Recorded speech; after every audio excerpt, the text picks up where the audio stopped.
kurbanım, ne olacak halim? Gene bir laf duydum, kırıldı belim.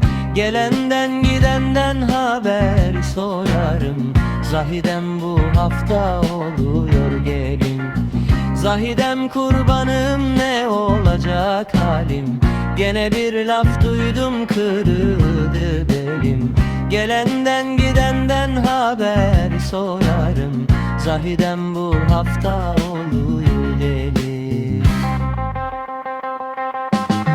Hezeli de deli, gönül hezeli. Çiçek dağı da döktüm ola hezeli. Dolaştım alemi gurbet gezeli. Bulamadım Zahidem'den güzeli.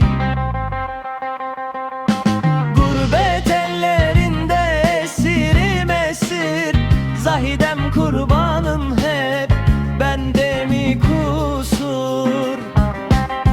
Eğer anan seni bana verirse, nemize yetmiyor bu ev kadar hasıl. Zahidem kurbanım, ne olacak halim? Yine bir laf duydum, kırıldı belimim.